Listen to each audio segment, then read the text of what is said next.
아멘. 할렐루야. 추운 날씨 가운데도 예배하기 위해서 오신 성도님 여러분을 사랑하고 축복합니다. 제가 단 위에 올라오면 흐뭇한 표정을 짓는 성도님들이 계십니다. 바라기는 오늘 이 시간 예배하는 우리를 바라보시는 그 하나님의 얼굴이 흐뭇한 미소로 가득하길 소망합니다. 오늘 사사기 4장 1절에서 15절의 본문을 가지고 종려나무 아래에 드보라라는 제목으로 함께 말씀을 나누려고 합니다. 유튜브에서 한동안 유행했던 영상이 있습니다. 유아프레스라고 아시나요? 이렇게 쇠로 된 그 뭉툭한 프레스가 있습니다. 이걸로 물건들을 꾹 누르는 그런 영상이 한동안 유행한 적이 있습니다. 그래서 찰흙을 놓기도 하고 어떤 음식을 놓기도 하고 유리구슬을 갖다 놓기도 하고 그걸 이렇게 꾹 눌러서 터지거나 찌그러지는 영상이 유튜브에서 한동안 유행했었습니다. 오늘 본문에 나오는 이 이스라엘 백성들도 마치 유아프레스 밑에 놓여있는 그 물건과 같이 가나안에게 짓밟히고 꾹 눌리고 압제당하는 삶을 살고 있었습니다.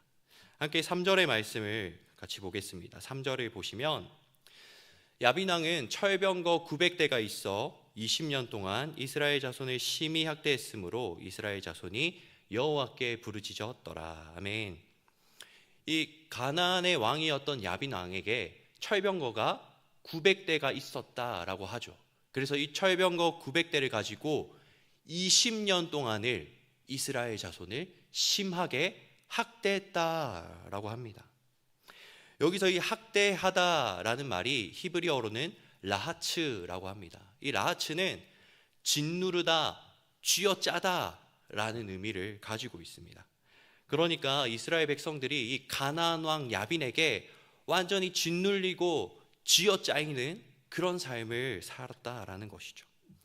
이 20년이란 시간 동안 이스라엘 백성들이 이렇게 눌리고 쥐어짜이는 삶을 살 수밖에 없었던 것은 이 가나안 왕 야빈에게는 무려 900대의 철병거가 있었기 때문입니다. 이 사사시대는 철기 시대입니다. 그것도 초기 철기 시대입니다. 그래서 철로 만든 칼이 정말 귀했던 시대입니다. 이 당시에 이스라엘 백성들의 무기는요, 청동검이었습니다. 그리고 그들이 가진 일부 농기구가 전부였습니다. 그러니 20년 동안 이 가나안의 철병거 900대의 압제 아래서 이스라엘 백성들이 아무것도 하지 못하고 그저 그 20년의 세월을 억압 아래서 가만히 있었던 것이죠. 그러다가 그렇게 고통의 시간을 보내다가 이들이 드디어 하나님께 부르짖기 시작하고 하나님을 찾기 시작합니다. 이러한 이스라엘 백성들의 부르짖음 가운데 하나님께서 드보라를 사사로 부르셔서 세우십니다. 성경은 이 드보라를 소개하면서 종려나무 아래에 거주했다라고 하고 있습니다. 5절의 말씀을 우리 함께 합독하시겠습니다. 시작. 그는 에브라임 산지 라마와 베델 사이 드보라의 종려나무 아래에 거주하였고 이스라엘 자손은 그에게 나아가 재판을 받더라. 아멘. 이처럼 드보라는 드보라의 종려나무라고 불리는 그 종려나무 아래서 이스라엘 백성들을 재판하고 다스리던 그런 사사였습니다. 오늘 말씀을 통해서 이 종려나무 아래에 머물렀던 드보라가 어떤 사사였는지에 대해 함께 살펴보며 은혜를 나누고자 합니다. 종려나무 아래의 드보라는 첫 번째로 말씀 아래 머물며 말씀의 풍성함을 누리던 사람이었습니다. 5절의 말씀과 같이 드보라는 종려나무 아래에 거주했습니다. 이 이스라엘의 종려나무는 대추야자를 열매로 맺습니다. 이 대추야자가 매우 달기 때문에 이스라엘 사람들은 이 대추야자를 꿀이라고 불렀습니다. 그래서 이 출애굽 당시에 가나안을 향해서 젖과 꿀이 흐르는 땅이다 라고 할 때 이 꿀이 바로 대추야자입니다. 성경에서는 이 꿀을 하나님의 말씀이 주는 풍성함과 기쁨을 나타낼 때 쓰입니다. 시편 119편 103절 말씀입니다. 함께 합독하시겠습니다. 주의 말씀의 맛이 내게 어찌 그리 단지요 내 입의 꿀보다 더 다니이다. 아멘. 다윗은 하나님의 말씀을 꿀에 비유하면서 그 말씀이 내 입에 꿀보다 더 달다라고 고백합니다. 다윗에게 있어 하나님의 말씀이 주는 그 풍성함과 기쁨이 꿀과 같이 너무나 달았다라는 것이죠. 이 시편의 말씀을 토대로 유대인들은 자녀에게 말씀을 가르쳐 줄 때 꿀을 먹인다라고 합니다. 그래서 말씀이 꿀처럼 달다라는 것을 몸소 이렇게 느끼게 해주는 것이죠. 이처럼 종려나무의 꿀은 하나님의 말씀의 기쁨과 풍성함을 의미합니다. 그래서 드보라가 이러한 종려나무 아래에 거주했다라는 것은 드보라가 하나님의 말씀 아래에 머물며 하나님의 말씀이 주는 그 풍성함과 기쁨을 누리는 삶을 살고 있었다라는 것입니다. 그렇다면 이 말씀 아래에 머물며 말씀의 풍성함과 기쁨을 누리는 삶은 어떤 삶일까요? 우리가 너무나 잘 아는 말씀이죠. 시편 1편 2절과 3절 말씀입니다. 오직 여호와의 율법을 즐거워하여 그의 율법을 주야로 묵상하는도다. 그는 시냇가에 심은 나무가 철을 따라 열매를 맺으며 그 잎사귀가 마르지 아니함 같으니 그가 하는 모든 일이 다 형통하리로다. 아멘. 말씀의 풍성함과 기쁨을 누리는 삶은 여호와의 말씀을 즐거워하며 그 말씀을 주야로 묵상하는 삶입니다. 이러한 삶에 대해서 3절에서 이렇게 말하고 있죠. 시냇가에 심은 나무와 같고 철을 따라 열매를 맺으며 잎사귀가 마르지 않는 형통한 삶이다. 이 시냇가에 심겨진 나무는 계속해서 시냇가의 물을 공급받습니다. 마찬가지로 하나님의 말씀 아래 머무는 삶은 하나님의 말씀을 통해 하나님의 은혜를 계속해서 공급받는 삶을 의미합니다. 또 철을 따라 열매를 맺는다라는 것은 말씀을 결실하는 삶을 의미합니다. 우리가 말씀을 즐거워하고 그 말씀을 밤낮으로 묵상할 때 그것이 우리의 삶 가운데 열매로 맺어지게 된다라는 것입니다. 우리의 언어가 말씀을 통해 달라지게 되고 우리의 삶의 습관이 달라지게 되고 삶의 태도가 말씀 가운데서 달라지게 되어진다라는 것입니다. 저는 중학교 2학년 때 예수님을 인격적으로 만났습니다.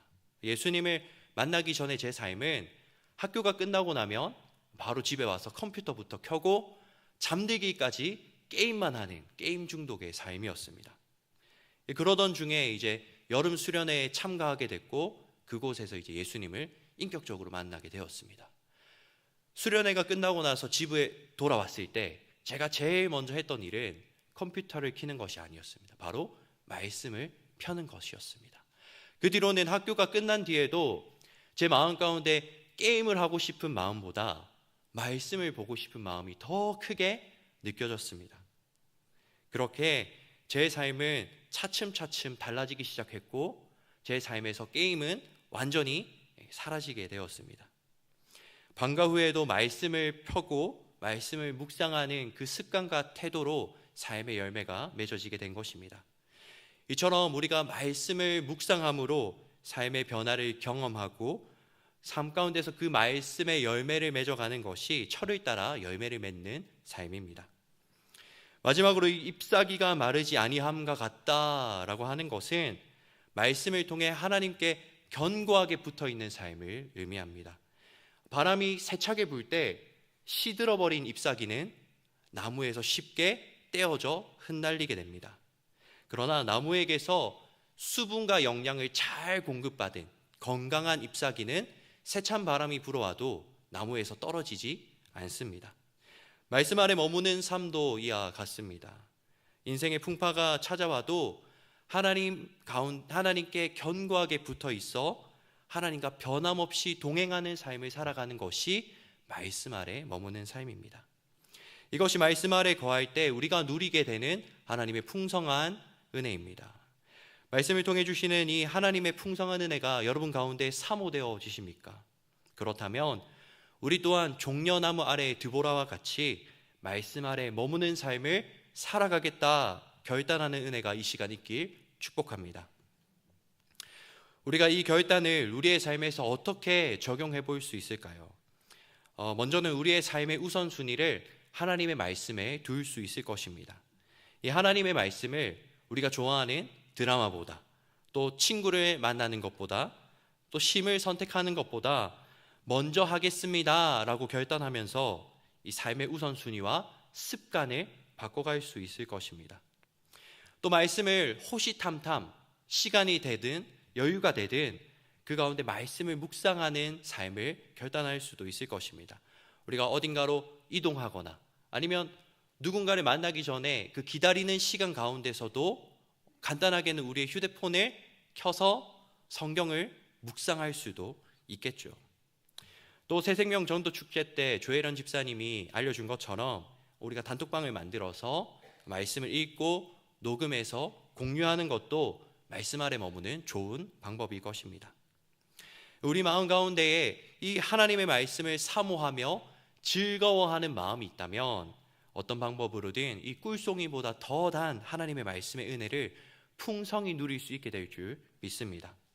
바라기는 오늘부터 믿음으로 결단하고 행하며 삶 가운데 말씀의 열매를 맺어가는 저와 여러분 되길 축복합니다. 두 번째로 종려나무 아래의 드보라는 말씀을 나누고 또 먹이는 사람이었습니다. 이 드보라의 이름의 뜻은 꿀벌입니다. 드보라는 꿀벌이라는 자신의 이름 뜻과 같이 이 꿀과 같이 단 하나님의 말씀을 백성들에게 먹이는 그런 존재였습니다. 4절의 말씀을 함께 합독하시겠습니다. 4절입니다. 그때에 라피도세 안에 여선지자 드보라가 이스라엘의 사사가 되었는데, 이 드보라에 대해서 소개하기를 드보라가 선지자, 여선지자였다라고 소개하고 있습니다. 드보라는 하나님의 말씀을 듣고 그것을 백성들에게 선포하는 선지자였습니다. 처음 말씀드렸던 것과 같이 이스라엘 백성들은 이 가나안의 학대 아래서 억눌린 채 쓰디쓴 삶을 살아가고 있었습니다. 그들의 삶이 어떠했느냐? 사사기 5장 6절 말씀입니다. 사사기 5장 6절 함께 합독하시겠습니다. 시작.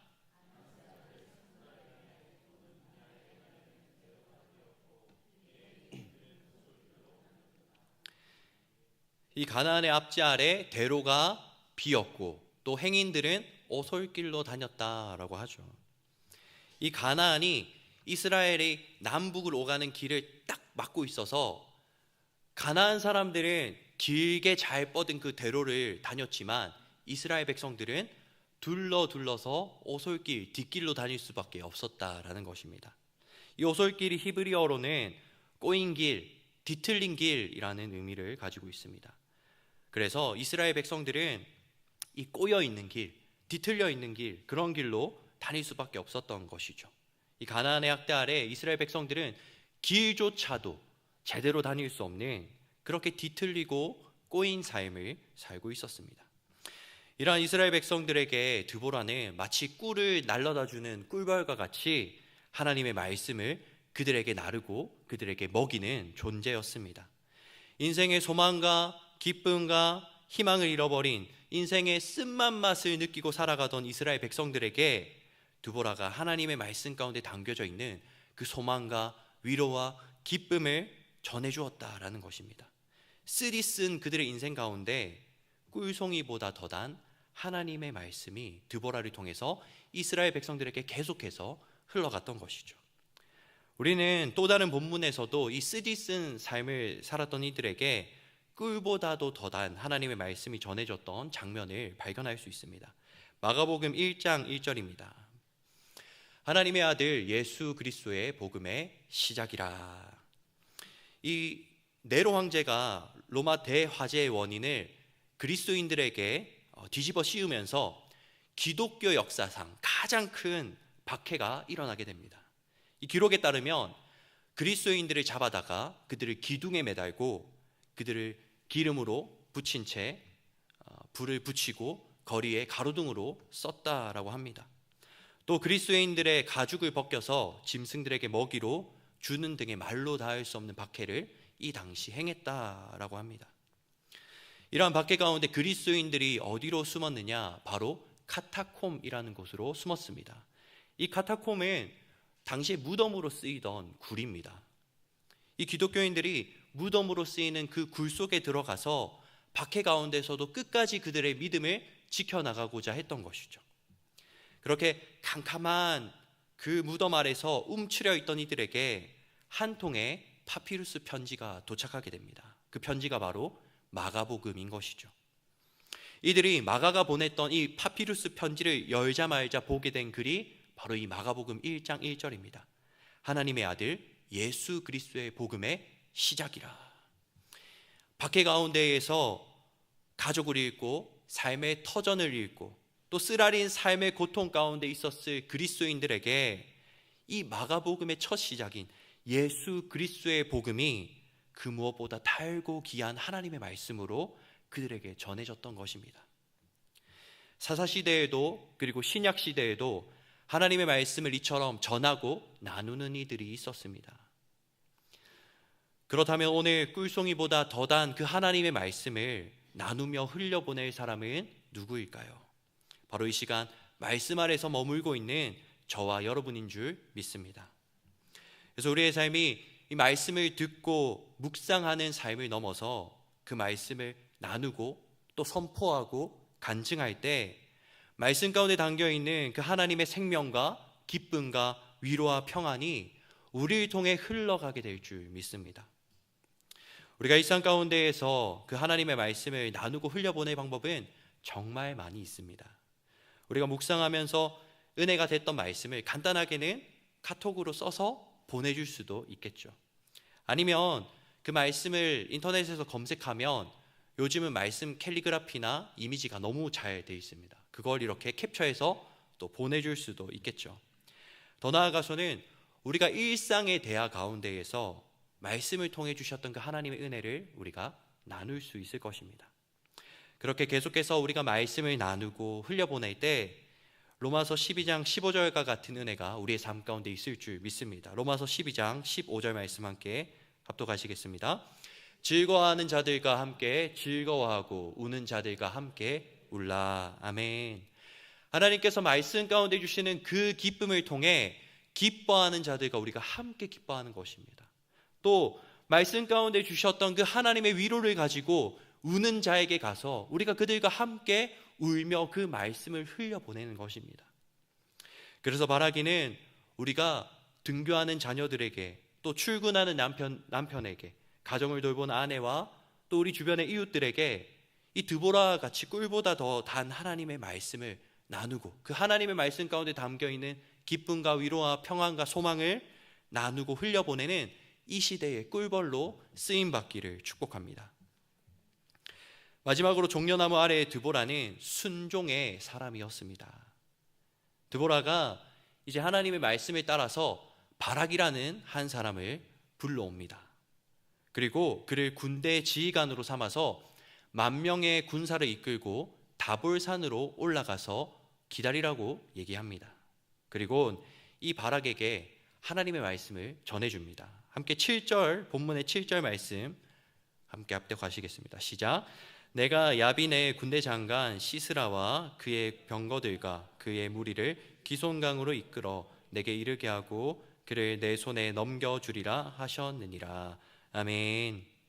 여기서 우리가 주목해 볼 단어가 있습니다. 그를 내 손에 넘겨주리라.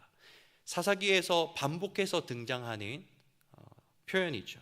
내 손에 넘겨주리라. 이 문장이 나오면 전쟁은 이미 이스라엘의 승리로 끝났다라고 보시면 됩니다. 그런데 바락이 이러한 하나님의 말씀을 듣고 뭐라고 대답하는 줄 아십니까? 이렇게 대답합니다. 드보라 사사님, 당신이 나와 함께 가면 나도 가고 당신이 나와 함께 가지 않으면 저도 안 갈 겁니다. 제가 너무 사투리를 썼네요. 이렇게 대답하는 것이죠.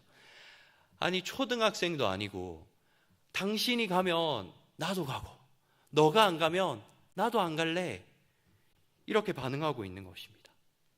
그런데 사실 바락의 마음 가운데는 두려움이 있었기 때문에 드보라에게 이렇게 대답했던 것입니다. 가나안의 철병거 900대는 이 도저히 이스라엘 백성들에게는 이길 수 있는 그런 것이 아니었습니다. 또 이스라엘 백성들은 무려 20년의 세월 동안 억눌리고 쥐어짜이는 삶을 살았기 때문에 그들의 마음 가운데는 두려움이 깊숙이 자리 잡고 있었습니다. 그래서 바락 또한 하나님의 말씀 앞에서도 이런 대답을 할 수밖에 없었던 것입니다. 그런 바락에게 드보라가 이렇게 대답합니다. 내가 너와 반드시 함께 가리라. 그러나 너의 영광을 다른 사람이 얻게 될 것이다 라고 말하면서 바락과 함께 할 것을 드보라가 약속해 주었습니다. 그렇게 드보라와 바락이 이제 10,000명의 군사를 이끌고 다볼산으로 함께 올라갔습니다. 그리고 때가 되었을 때 드보라가 14절의 말씀을 선포합니다. 우리 함께 14절 함께 합독하시겠습니다. 드보라가 바락에게 이르되 일어나라, 이는 여호와께서 시스라를 내 손에 넘겨주신 날이라. 여호와께서 너희 앞에 나가지 아니하시느냐 하는지라. 이에 바락이 10,000명을 거느리고 다볼산에서 내려가니. 아멘. 때가 되자 드보라가 선포하는 것입니다. 바락에게 일어나라, 하나님께서 앞서 가신다 하면서 가나안의 군대를 향해 진격할 것을 명령하는 것이죠. 이스라엘 군사 10,000명으로는 이 철병거 900대를 결코 이길 수 없습니다. 계란으로 바위치기입니다. 드보라가 이 사실을 과연 몰랐을까요? 아닙니다. 드보라는 누구보다도 이 사실을 너무나 잘 알고 있었습니다. 그래서 드보라가 반복해서 바락에게 이렇게 얘기하고 있는 것을 볼 수 있습니다. 14절을 다시 보면 드보라가 바락에게 이르되 일어나라, 이는 여호와께서 시스라를 내 손에 넘겨주신 날이라. 여호와께서 너희 앞에 나가지 아니하시느냐 하는지라. 본문에 계속해서 이렇게 얘기하고 있죠. 이는 여호와께서, 그리고 뒤에서도 여호와께서 라고 반복해서 드보라가 말하고 있습니다. 지금 가나안의 철병거 900대와 맞서 싸우는 것이 10,000명의 군사도 또 그들의 손에 들려있는 무기도 아닌 여호와 하나님이심을 드보라가 믿음으로 선포하고 있는 것입니다. 지금 이들의 눈앞에는 가나안의 900대의 철병거가 있습니다. 또 그들을 20년 동안 억누르고 쥐어짰던 가나안의 왕 야빈이 자리하고 있습니다. 그런데 그럼에도 불구하고 드보라는 눈앞에 보이는 그 현실을 넘어 이스라엘을 향한 그 하나님의 말씀에 순종하고 있는 것입니다. 그렇게 드보라가 순종했을 때 하나님께서 이 가나안의 철병거를 모두 무너뜨리시기 시작하는데, 비가 내리지 않는 건기에 하나님께서 폭우를 내리셔서 강가에 주둔하고 있던 그 철병거들을 다 진흙탕에 빠지게 하시는 것입니다. 그리고 그 철병거들이 진흙탕에서 서로 뒤엉켜서 서로 자멸하게 되는 것이죠. 이 드보라의 순종을 통해 20년 동안 그들이 결코 이길 수 없었던 이 철병거 900대로부터 하나님께서 승리하게 하시는 것입니다. 그리고 본문 4장 24절을 보면 이스라엘 자손의 손이 가나안 왕 야빈을 점점 눌러서 마침내 가나안 왕 야빈을 진멸하였더라. 아멘. 이스라엘 자손의 손이 가나안 왕 야빈을 점점 눌렀다라고 하죠. 여기서 누르다, 이 표현이 우리가 3절에서 보았던 이스라엘 백성들이 당했던 그 라하츠, 심한 학대입니다. 유아프레스로 누르듯한 한 그 쥐어짜임과 억눌림입니다. 이번에는 하나님께서 이스라엘 가운데 일하셔서 이스라엘 백성들이 가나안을 완전히 누르기 시작하는 것입니다. 그리고 이후에는 완전히 가나안을 진멸하게 되는 역전을 거두게 되는 것입니다.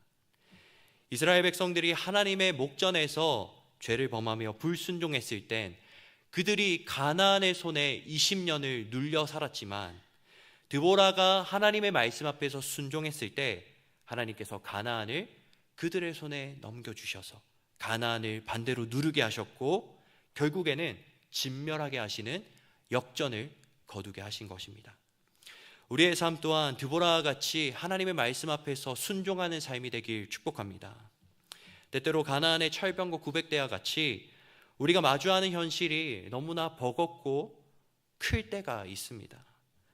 또 그 현실이 우리를 억누르고 우리의 마음 가운데 두려움으로 자리 잡기도 합니다. 그러나 우리가 눈에 보이는 그 현실이 아닌 하나님의 말씀 앞에서 순종하며 반응할 때 하나님은 그 순종을 통해 우리의 모든 것을 역전시키시기 시작합니다. 우리를 누리며 우리를 두렵게 했던 그 현실의 문제보다 하나님의 일하심이 더 크고 더 강하며 더 능력 있음을 보게 하시는 것입니다. 드보라뿐만 아니라 모세 또한 애굽의 군대가 뒤를 쫓고 있는 그 현실의 문제를 넘어서 하나님의 말씀 앞에서 순종함으로 홍해를 향해 지팡이를 내밀었습니다. 그때 하나님께서 그 홍해 바다를 가르셔서 이스라엘 백성들을 구원하시며 하나님의 역사와 능력을 보게 하셨습니다. 더 나아가 이스라엘 백성들의 뒤를 쫓던 그 애굽의 군대를 홍해에 모두 수장시키시며 하나님께서 역전시키셨음을 우리는 보게 됩니다. 이처럼 하나님은 우리의 순종 가운데 일하시며 우리의 순종을 통해 우리를 승리케 하시고 또 역전케 하시며 우리를 구원해 주시는 하나님이십니다. 우리 삶 가운데 믿음으로 역전되어야 할 것들이 있습니까? 그렇다면 하나님의 말씀에 순종함으로 역전의 발걸음을 떼시기를 축복합니다. 말씀을 맺습니다. 사사시대 말씀 아래 머물며 그 하나님의 말씀을 사랑하고 그 말씀에 순종했던 드보라와 같이 우리의 삶 또한 하나님의 말씀 아래 머물며 그 말씀에 순종하는 삶이 되시길 축복합니다. 그 가운데 우리가 하나님의 일하심을 경험하고 간증하는 은혜가 저와 여러분의 삶 가운데 풍성히 열매 맺히길 축복합니다. 기도하겠습니다. 아버지 하나님, 이 하루도 말씀 아래 거하게 하심을 감사합니다. 우리의 삶에 꿀송이보다 더단 말씀의 풍성함을 더하여 주시옵소서. 말씀을 통해 주시는 기쁨과 평안과 위로와 사랑을 누리고 또 나누는 모든 성도가 되게 하여 주시옵소서. 주님, 말씀에 능력이 있습니다. 말씀에 생명이 있습니다. 말씀에 승리가 있습니다. 말씀 가운데서 믿음의 승리와 하나님의 일하심을 경험하는 우리 모두가 되게 하여 주시옵소서. 예수님의 이름으로 기도드립니다. 아멘.